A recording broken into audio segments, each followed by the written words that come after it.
Yeah. They thought they were going to do it.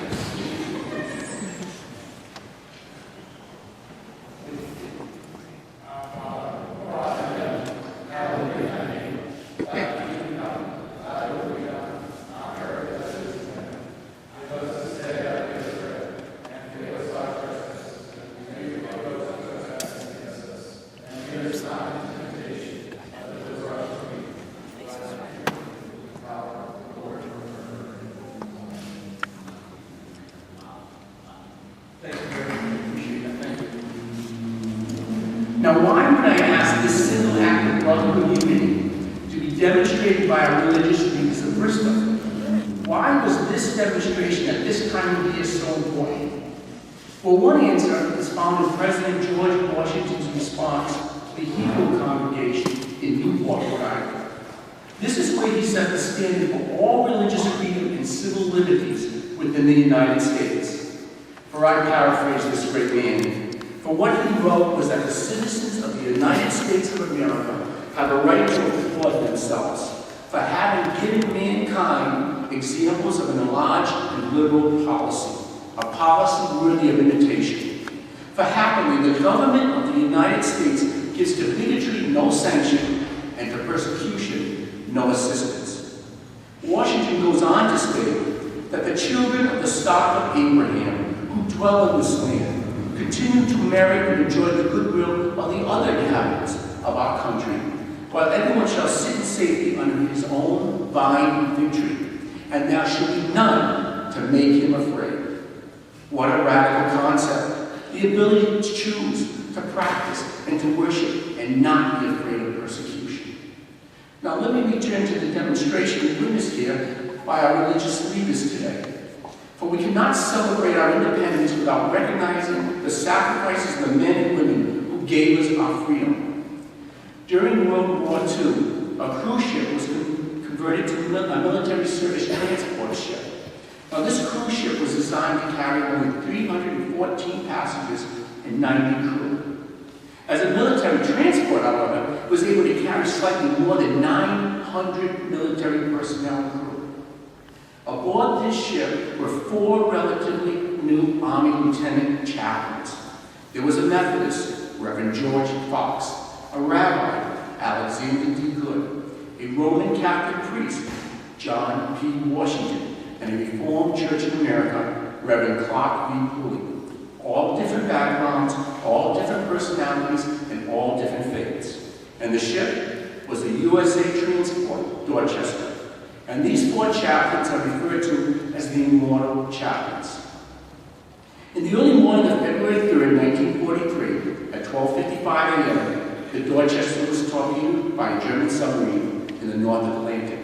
It was a direct hit, and the Dorchester was sinking.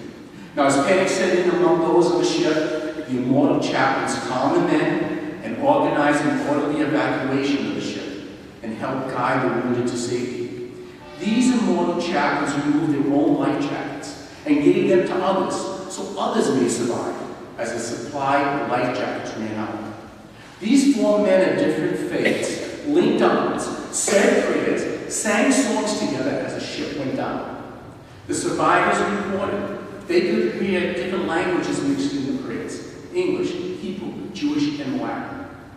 Grady Clark, a survivor, reported, "As I was swimming away from the ship, I looked back. The flares had lighted everything. The bow came up high, and she slid under.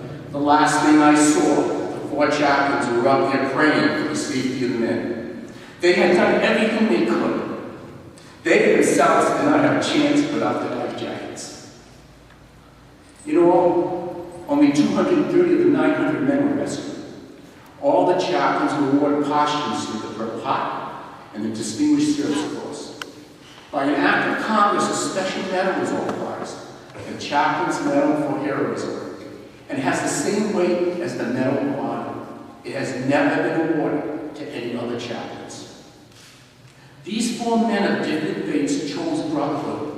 They chose service, and they chose sacrifice to help preserve our freedoms. In their final moments, they displayed the true meaning of Roger Williams and George Washington's example of tolerance, respect, acceptance, and love for each of us here in the United States. Now, if I had to paint a picture of war, it is one of bleakness, pain, and despair. As an anesthesia provider in a war zone to each deployment, I was constantly fighting grotesque injuries and death to servicemen and women, coalition forces, civilians, and the enemy. It was a constant battle against death. We won many, but we lost quite a few. I was in a country where other religions were not truly accepted. We were not allowed to openly display our places of worship or outwardly wear any religious articles for fear that we may offend or incite our hosts in this foreign country. It was an odd and unnatural feeling to not be able to freely display any religious preference, excepting that of the host country in public.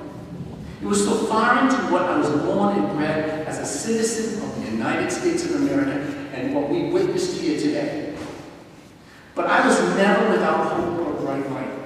My strength came in my faith and my trust in God, His Son Jesus, Mother Mary, St. Joseph, and St. Jude. Now, for my first deployment, I was enlisted into church services of some kind or another. In 2001, I functioned as a leader and a Eucharistic minister.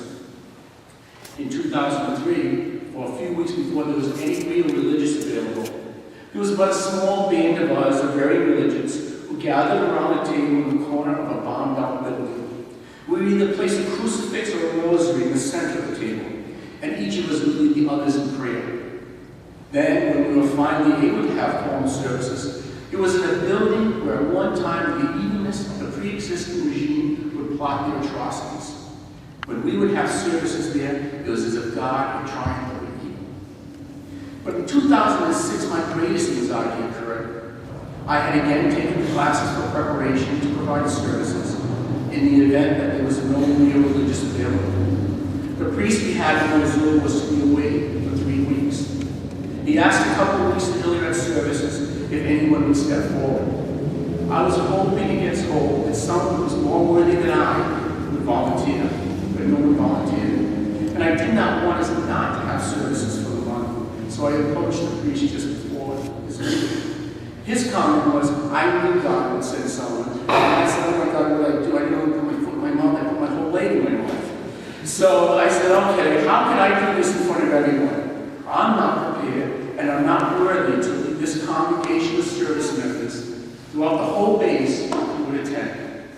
But somehow I was able to do the service, give the homily that the priest prepared, and administer communion.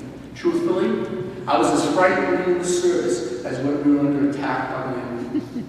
Afterwards, I was thanked by those in attendance, and I guess in that time, in that place, I was called to serve and given the strength and courage.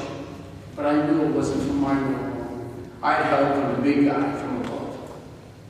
Now, in recent weeks, we have heard about the death of Osama bin Laden, the author of so much terrorism, and the celebration of his death by the citizens here in the United States. But I believe the true celebration is not the death of bin Laden. The true celebration is the death of an ideology that bin Laden attempted to force upon us here in the United States. That ideology of his and his followers is one of terrorism, attempting to deny us of our choice of freedoms, our choice to practice our faiths as we wish, our choice to condemn discriminatory practices against individuals and groups, our choice to elect and govern ourselves, and our freedom to live in a country that strives to preserve the freedom and safety of each and every citizen. I believe we do not celebrate his death, but our future, our children's futures, and the preservation of our way of life. For we have taken a simple idea of freedom from long ago and kept it alive for the future of our children's grandchildren and beyond. Freedom is our gift to them. We choose freedom. Freedom from tyranny, freedom from oppressive forces, and freedom from a terrorist agenda. This is the season of celebration of our freedom. As we celebrate, let us not forget the men and women who are now in harm's way. They are the tip of the sword. They are the guardians protecting our way of life. They are far from home, but close to our hearts, and thankful in our praise.